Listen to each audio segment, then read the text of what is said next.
우리 인영이가 교회 온 지 얼마 안 됐는데도 잘하죠. 자, 출애굽기 2장 23절부터 25절까지 보겠습니다. 출애굽기 2장 23절부터 25절입니다.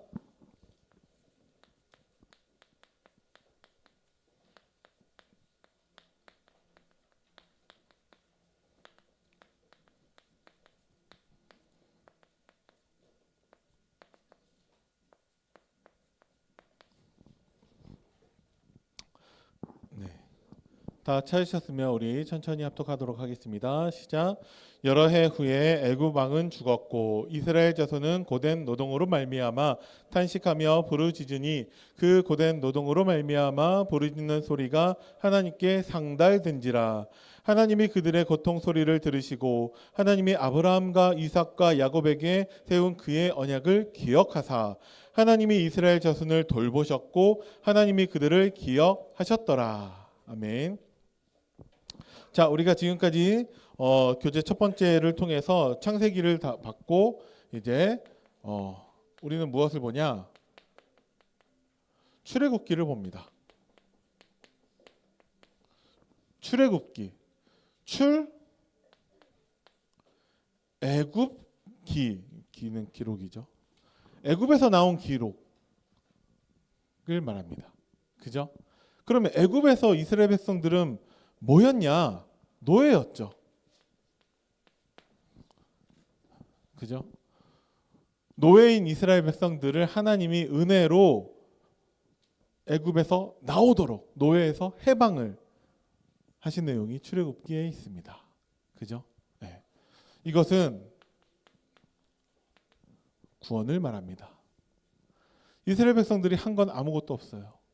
하나님이 일방적인 은혜로 이스라엘 백성들을 구원해 주셨습니다. 그죠?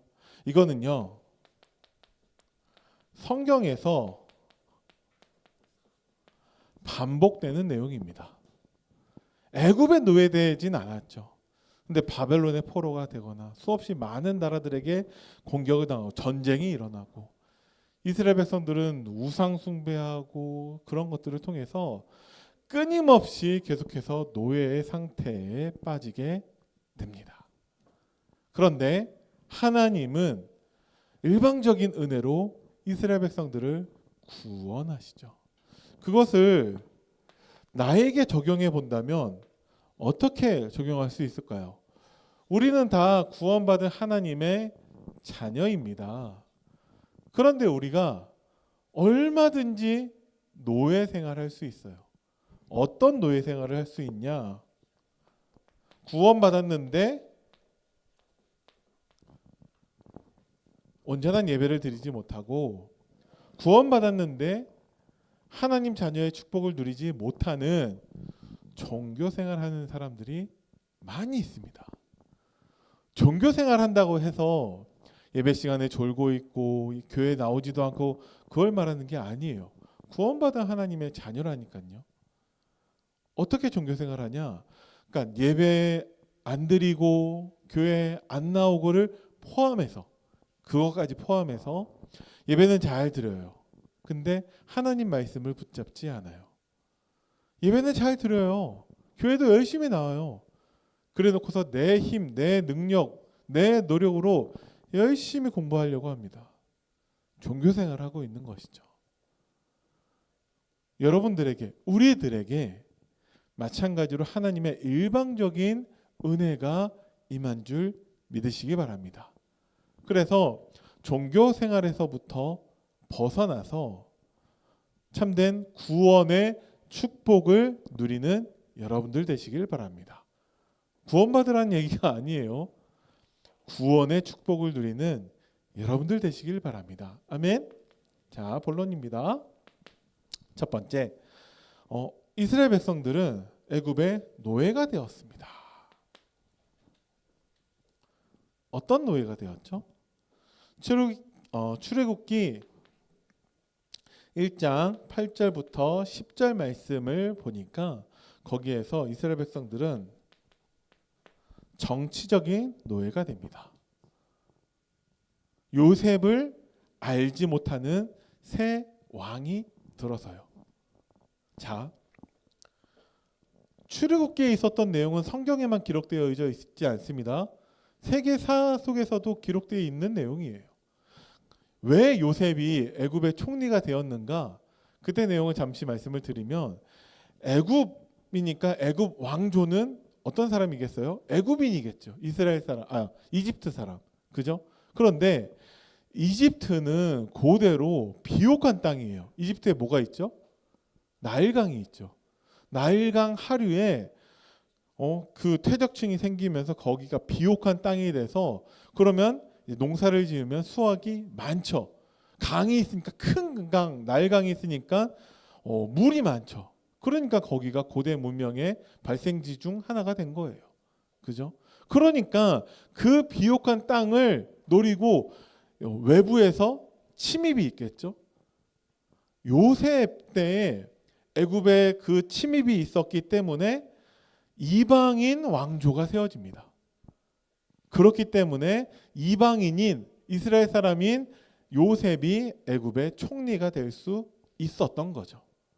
그런데 요셉을 알지 못하는 새로운 왕이라는 것은 애굽 사람들이 다시 일어나서 이방인 왕조를 무너뜨리고 이제 애굽인, 이집트인 왕조를 세우게 돼요. 그러니까 이방인 왕조에 부역해서 자기들을 지배했던 그 이스라엘 민족에 대해서 당연히 탄압이 들어가게 되는 거죠. 그래서 이스라엘 사람들이 노예가 되는 것입니다. 이게 세계사에 기록되어져 있는 내용이에요. 하나님은 이 구원의 역사를 통해서 전 세계의 역사를 지금도 하나님이 주관하고 계시고 움직이고 계신다라는 것이죠. 그죠? 그러면 역사만 움직이고 계시냐? 하나님은 모든 것들, 우리나라의 정치, 경제, 나의 성적 모든 것들도 하나님이 주관하고 계신다라는 거예요. 그래서 우리는 뭐가 필요하냐? 하나님의 일방적인 은혜, 구원의 축복을 누리는 게 필요하다라는 것이죠. 요셉을 알지 못하는 새로운 왕을 통해서 이스라엘 백성들은 노예가 됩니다. 지금도 수없이 많이 구원받았지만 종교 생활을 하는 것을 통해서 구원의 축복을 누리지 못하는 수없이 많은 하나님의 백성들이 노예되어져 있다라는 거예요.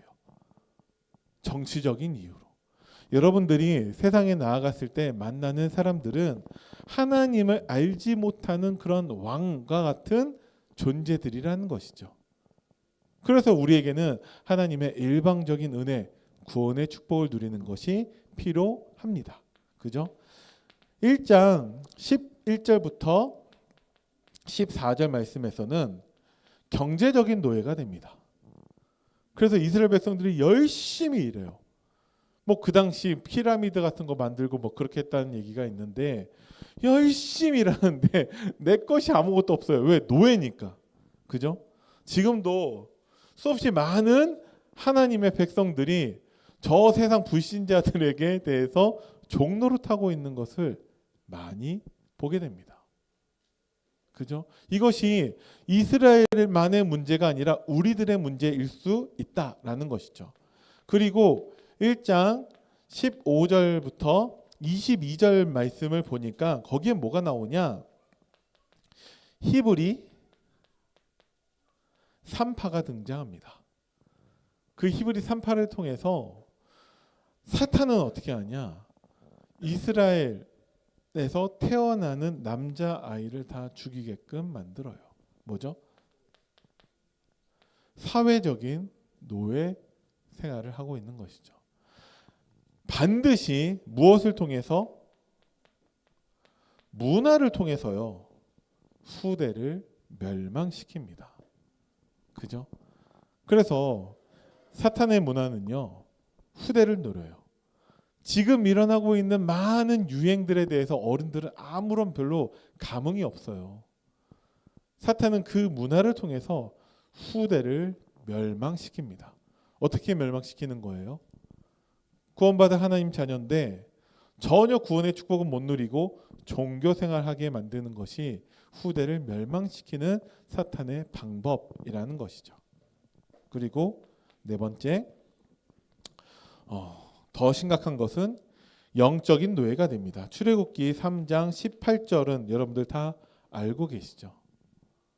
무엇을 말하는 것이죠? 예배를 말하는 것입니다. 출애굽기 4장 22절 23절 말씀을 보면은요. 목사님 읽어줄게요. 너는 바로에게 이르기를 여호와의 말씀에 이스라엘은 내 아들 내 장자라. 내가 내게 이르기를 내 아들을 보내주어 나를 섬기게 하라 하여도 내가 보내주기를 거절하니 내가 내 아들 내 장자를 죽이리라 하셨다 하라 하시니라. 하나님께 뭐 드리라고요? 예배예요. 근데 사탄은 자 영적인 노예로 만들어서 무엇을 방해하는 거예요? 예배 실패하게 만듭니다.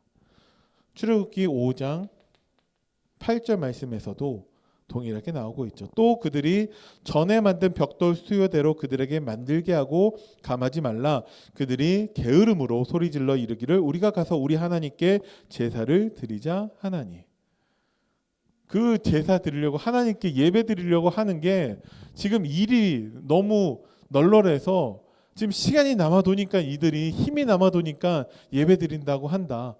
더 많이 벽돌을 만들게 하고 더 일을 심하게 힘들게 하자 해서 예배를 실패하게 만든다라는 것이죠.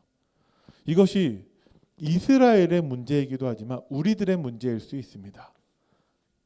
하나님의 말씀과 예배 실패를 통해서 우리가 얼마든지 노예된 상태로 살 수 있다라는 것이죠. 그죠? 지금 나는 무엇에 노예되어 살고 있는 것 같습니까? 나는 진짜 하나님 보시기에 온전한 예배로 하나님께 영광 돌리고 있는가? 아니면 나는 자꾸 세상 대책, 세상 지혜, 그래서 뭔가 열심히 해서 내 성적을 올려서 좋은 대학을 가고 그래서 좋은 직장 얻고 성공해서 그런 것들을 생각하고 있는 것은 아닙니까? 분명히 노예되어져 있는 상태라는 것이죠. 그때 하나님은요, 누구를 부르십니까? 모세를 부르셨습니다. 그죠? 모세를 부르셔서 뭐 주시는 거예요? 하나님의 언약을 주고 계시죠. 근데 중요한 것은 무엇이냐? 모세를 부르실 때에 모세가 하나님께 간 것이 아니라 하나님이 모세에게 나타나셨습니다. 그죠? 그게 출애굽기 3장 1절과 2절에 나오죠. 하나님이 어디에서 나타나십니까? 하나님의 산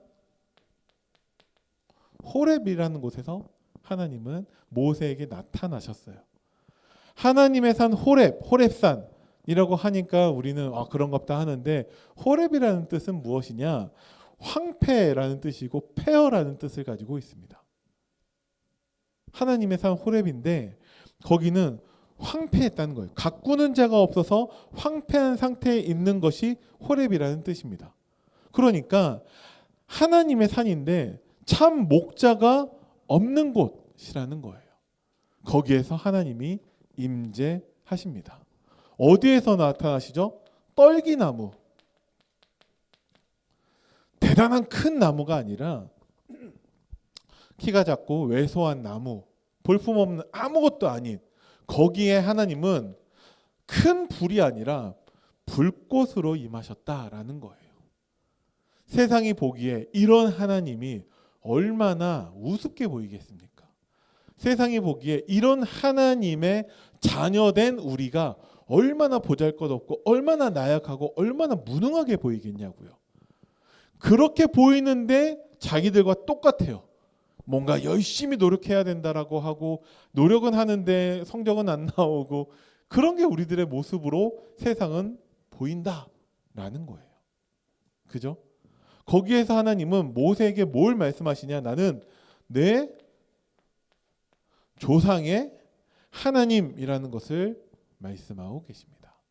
아브라함의 하나님, 이삭의 하나님, 야곱의 하나님인 것을 말씀하고 계시죠. 이건 뭐죠? 야곱에게 주신 언약, 이삭에게 주신 언약, 야곱에게 주신 언약을 지금 모세에게도 하나님은 다시금 주신다라는 거예요. 자, 7절 말씀을 보시면요. 이렇게 되어 있습니다. 여호와께서 이르시되 내가 애굽에 있는 내 백성의 고통을 분명히 보고 그들이 그들의 감독자로 말미암아 부르짖음을 듣고 그 근심을 알고. 어떻게 생각이 되시나요? 내 고통을 내 부르짖음을 하나님 어떠신다고요? 조상의 하나님인데 지금 나를 알고 계시고 지금 내 기도를 듣고 계시고 지금 거기에 응답하시는 하나님이라는 것을 하나님은 말씀하시는 거예요.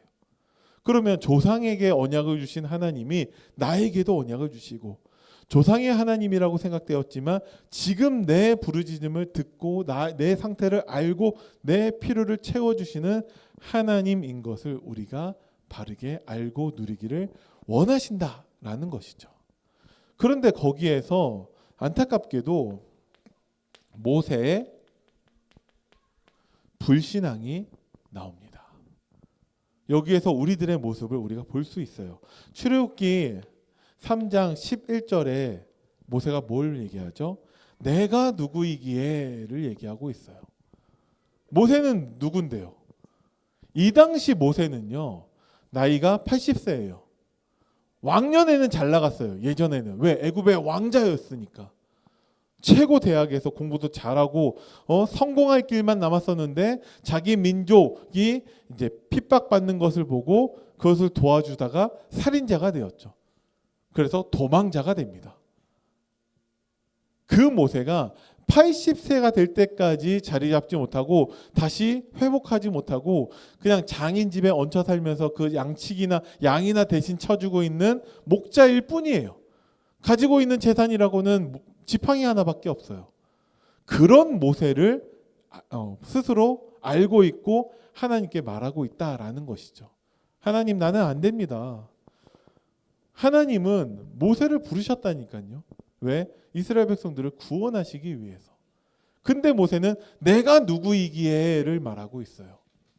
우리가 세상에서 내 모습을 봤을 때 부족하고 연약하고 그런 나를 볼 수 있겠죠. 그래서 우리는 내가 알고 있는 나를 말하는 것이 아니라 하나님이 말씀하시는 나를 우리는 집중하고 주목해야 됩니다. 하나님은요, 우리에게 일방적인 은혜를 통해서 우리를 구원하셨고 구원의 축복을 누리게 하신다라는 것이죠. 구원의 축복이 무엇이냐? 하나님께서 모세의 질문에 대답을 하십니다. 모세의 질문이 뭐죠? 그의 이름이 무엇이냐라고 물어본다면 내가 뭐라고 대답을 해야 됩니까? 하나님의 이름에 대해서 물어봅니다. 그래서 하나님의 대답이 뭐죠? 14절에 하나님은 스스로 있는 자라는 것을 말씀하십니다. 모든 것들은 다 하나님에 의한 피조물이에요. 하나님은 하나님만 스스로 존재하십니다. 하나님만 창조주이시죠. 모든 것을 창조한 하나님은 전능하신 하나님이시죠. 그 하나님이 나의 아버지 되시고 나를 사랑하신다라는 거예요. 그래서 나에게 일방적인 은혜를 통해서 구원하셨고 구원의 축복을 누리게 하신다라는 것이죠. 그죠? 여러분들도 내가 알고 있는 나가 아니라 하나님을 바르게 알아야 되고 하나님이 말씀하시는 나를 알아야 됩니다. 그죠? 그런데 모세의 고민이 또 무엇이냐? 내가 하나님 말씀 따라 그들에게 간다 할지라도 그들이 나를 믿지 아니하며 내 말을 듣지 않는다라는 거예요. 그죠? 우리가 복음 전했을 때 복음 잘 듣지 않아요. 우리의 모습에서 하나님을 믿는 사람으로 인정받지도 못할 때가 많이 있습니다. 왜? 우리가 종교생활에 빠져 있으니까. 그죠? 그때 하나님은 무엇을 주신다고요? 표징을 주신대요. 그죠? 지팡이의 표징, 나병, 손이 나병 걸렸다가 낫게 되는 나병, 그죠? 그리고 나일강이 피가 되는 그러한 하나님의 증거를 주신대요. 언제? 우리가 종교생활이 아니라 하나님의 일방적인 은혜로 구원의 축복을 누릴 때, 하나님을 바르게 알고 하나님이 말씀하시는 나를 바르게 알 때 하나님은 우리에게 표징도 주신다라는 거예요. 그럼에도 불구하고 모세의 불신앙은 끝나지 않습니다. 4장 10절에서 나는 본래 말을 잘하지 못한다라고 합니다. 저들에게 가서 저들을 구원하라고 하는데 말도 제대로 못합니다라는 근원적인 불신앙을 하고 있다라는 거예요. 그때 하나님 말씀하시는 것은 내가 너와 함께 하겠다라는 것이죠. 뭐죠? 하나님이 하신다라는 것을 말씀하고 있습니다. 목사님도요, 이거 깨닫고 나서부터 신앙생활이 굉장히 쉬워졌어요. 목사님, 하나님 어떻게 제가 목사를 합니까? 목사님은 30살에 부름을 받았거든요. 30살까지 뭘로 살았냐? 거의 사람들 보기에 정신병자로 살고 있었어요. 완전히 삶에 무너지고 학교도 안 가고 집에도 안 들어가고 완전히 그런 식으로 계속 살다가 하나님이 목사님을 부르셔서 목회자로 부르셨는데 내가 어떻게 목사를 합니까? 기본적으로 목사님은 목사를 할 성향이 안 돼요. 여러분들이 가만 보면 그런 것들을 발견할 수 있을 거예요. 목사님은 일단은 별로 사람한테 관심이 없어요. 네. 사람 만나는 거 별로 좋아하지 않아요. 사람 만나는 거 별로 좋아하지 않아요. 그리고 어디 가서 이렇게 해서 말하는 거 말 잘 안 해요. 목사님 아내한테 물어보면 알 거예요. 집에서 말 잘 안 해요. 그냥 가만히 있으라 하면 그냥 가만히 정말 하루에 한마디도 안 하고 살 수 있어요. 그런 거 되게 좋아하거든요. 그런데 사람 만나는 것을 싫어하는 사람이 목사가 돼서 사역을 하고 강단에서 말씀을 선포하고 그게 됩니까? 근데 하나님이 함께하며 하나님이 하신다라는 것을 깨닫게 하시더라고요. 하나님이 하세요. 그죠? 출애굽기 4장 13절 말씀에는 주여 보낼 만한 자를 보내소서라고 끝까지 나는 아니다 라고 합니다. 하나님은요, 아론도 말씀하시면서 필요한 모든 사람을 다 붙이신다라는 거예요. 그죠? 내가 하나님의 보낼 만한 사람인 것을 말씀하고 계시죠. 출애굽기 4장 24절에서는 끝끝내 불신앙하고 있는 모세에 대해서 하나님은 그를 만나사 그를 죽이려 하신지라. 말 안 듣으니까 결국은 모세를 죽이려고 했는데 그의 아내, 모세의 아내를 통해서 이제 피남편 이제 할례 그것을 통해서 하나님은 모세에게 정확한 언약을 각인시켜 주시는 것이죠. 자, 하나님은 모세를 부르셨을 때에도 하나님의 일방적인 은혜로 모세를 구원하시고 모세로 하여금 구원의 축복을 누리게 하십니다. 뭐죠? 하나님이 함께 하신다라는 거예요. 이것이 우리가 누려야 되는 구원의 축복입니다. 오늘 예배 가운데서도 하나님 함께하고 계세요. 여러분들이 내일부터의 학교에서의 그 모든 시간 가운데서도 하나님과 함께하는 축복을 누리게 되기를 바랍니다. 아멘. 자, 그리스도와의 연결을 한다면 어떻게 할 수 있냐? 모세는요, 뭐였죠? 목자였어요. 실제 양을 치고 있었다니까요. 하나님이 모세로 참된 목자가 되게 하십니다. 이스라엘 백성들을 데리고 애굽에서 나오는 것을 인도하는 목자로 하나님이 세우셨다라는 것이죠. 그것을 위해서 종교 생활하고 있었던 그 모세에 대해서 하나님은 구원의 축복을 누리게 하십니다. 그죠? 예수님은요, 우리의 목자로 이 땅에 오셨다라는 것이죠. 십자가 죽으심과 부활하시는 것을 통해 오늘 부활절이죠. 우리를 이제 그 종교 생활에서 그 노예된 그 죄인에서부터 인도하셔서 목자 되신 예수님께서 하나님께로 나아갈 수 있도록 하셨다라는 것이죠. 마찬가지로 나를 목자로 부르고 계십니다. 나를 통해서 어떤 일을 하실지는 모르죠. 근데 분명히 모세를 부르신 하나님께서 나를 부르셔서 나로 하여금 참된 목자의 응답을 누리게 하신다라는 것이죠. 자, 결론입니다. 모세를 부르실 때 하나님께서 이 말씀을 하세요. 내 발에서 신을 벗으라. 네가 서 있는 땅은 거룩하기 때문에 그렇죠. 여러분들도 거룩하시기 바랍니다. 그럼 지금 신을 벗으라는 거냐? 여러분들이 거룩하시기 바랍니다. 하나님을 바라보고 하나님의 말씀을 붙잡게 되기를 바랍니다. 그러면 하나님의 일방적인 은혜로 여러분들이 있는 모든 현장에서 구원의 축복을 누리게 될 것입니다. 뭐죠? 하나님이 나와 함께 하시는 축복을 누리게 될 것입니다. 아멘. 이것이 우리의 어떤 절실한 마음 때문이냐? 아니에요. 물론 절실하고 간절한 마음은 필요하겠죠.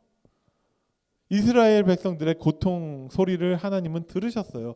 부르짖음을 하나님이 들으셨어요. 그런데 그에 앞서 하나님은 우리에게 주시는 언약을 기억하시는 하나님이라는 것을 여러분들이 꼭 아시기 바랍니다. 내가 부르짖지 않으면 하나님이 응답하시지 않습니까? 그건 아니에요. 근데 노예된 시간이 그만큼 늘어난다라는 것이죠. 그죠? 그럴 필요가 없잖아요. 우리에게 필요한 것은 노예나 고통이나 문제가 아닙니다. 하나님이 우리를 목자로 부르셨다니까요. 그죠? 하나님은요, 우리의 절실한 마음 때문이 아니라 하나님의 언약 때문에 우리를 구원하십니다. 하나님의 언약 때문에 우리를 이제 축복하시는 것이죠. 그래서 여러분들이 그 절실한 마음이라면 하나님과 함께 하는 것에 그 절실한 마음이 있기를 바랍니다. 고통 때문에 부르짖고 힘들어가지고 막 하나님 찾고 하지 마시고요. 우리에게 필요한 건 고통이 아니라니까요. 하나님의 언약으로 말미암아 하나님과 함께하는 축복을 누리는 것에 간절한 여러분들 되시길 바랍니다. 그러면 우리가 질문할 수 있겠죠. 나에게 주신 하나님의 언약은 무엇이냐? 라는 것을요. 목사님의 평생 언약은 무엇이냐? 에베소서 1장 4절에서 10절, 특히 5절인데 여기에서 하나님이 아신다, 하나님이 하신다, 하나님이 함께 하신다로 정리할 수 있는 목사님의 평생 언약이 있습니다. 이것이 언제나 늘 생각나게 돼요. 항상 목사님도 부족하고 연약하고 안 되는 것들이 굉장히 많이 있죠. 그때마다 이 모든 것을 하나님이 알고 계시고 하나님이 역사하실 것이고, 그게 아니더라도 하나님이 나와 함께 하심을 늘 기억하고 늘 묵상하고 늘 고백하고 늘 누리고 있습니다. 하나님이 여러분들에게 주신 언약을 붙잡을 때 하나님의 일방적인 그 은혜로 말미암아 구원의 축복을 누리는, 하나님이 나와 함께 하시는 축복을 누리는 응답이 있을 줄 믿습니다. 기도하겠습니다. 살아계신 하나님, 은혜를 감사드립니다. 우리 조상들에게 주신 언약을 기억하시는 하나님께서 우리에게도 일방적인 은혜를 통해서 구원의 축복을 누리게 하시고, 하나님이 언제든지 나와 함께 하시는 것을 누리게 하셔서 늘 하나님만 바라보고 하나님만 의지하는 우리 중고등부 모든 친구들 되어질 수 있도록 하나님이 성령으로 역사하여 주옵소서. 감사를 드립니다. 우리 주 예수 그리스도 이름으로 기도드립니다. 아멘.